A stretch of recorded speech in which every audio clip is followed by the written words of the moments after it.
So I have to ask you, there's a couple people who've done this. They were Cuomo, working in Cuomo's office, which is the governor's office. We have to be clear, that's the state. So he controls every aspect of the state. Who've since flipped on Cuomo after working for him. So can I ask you about your experience? Alessandra Biaggi also has this, and she's in the Senate now at war with him. I mean, they battle it out, and I think it's very hard for people to understand how sometimes the system really does radicalize you when you get to know people.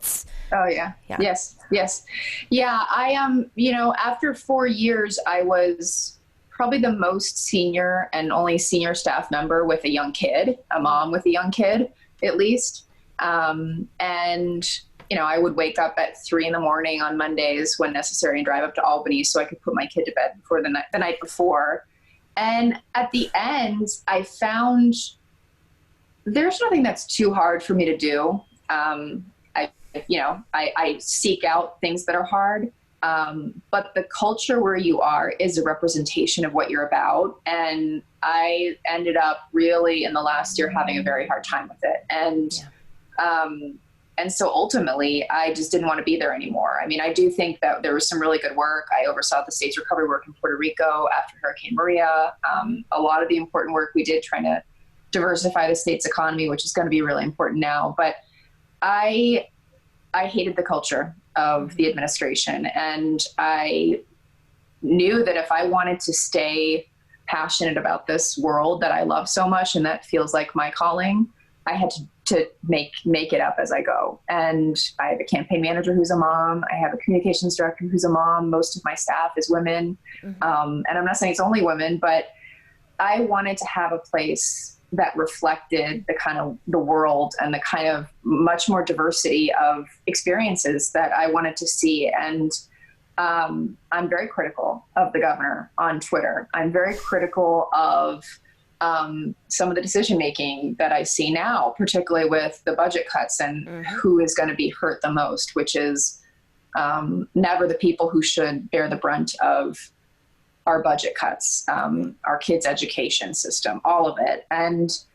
I just said enough. And it's been really freeing because you spend so much of your time learning all the things you can to be useful.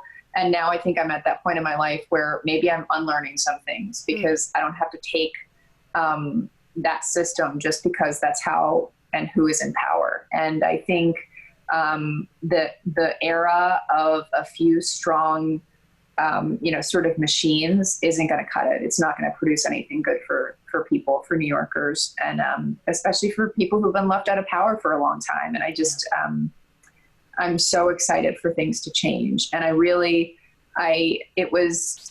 have been welcomed with open arms to the progressive movement.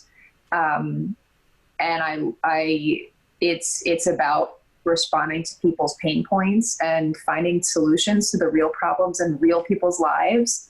And I'm never going back. And I think the country is going to change to reflect that. You wonder how quickly we're going to have Medicare for all. You wonder how quickly we're going to have true housing as a human right and how we will deal with that.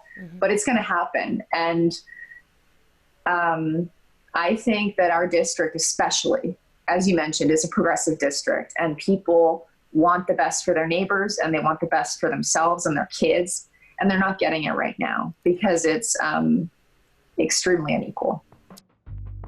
Thank you for watching The Nomiki Show. You can support us on YouTube by clicking subscribe, like, and sharing to get those alerts. And patrons, well, they make this show run on time. So thanks to all of you who have joined our community already. If you like our content and want more, from special segments to interviews and merch, you can join us for as low as $5 a month on patreon.com/The Nomiki Show. I'm spending all of my iced coffee money on other people's shows because I think this is the time that we have to support our independent media.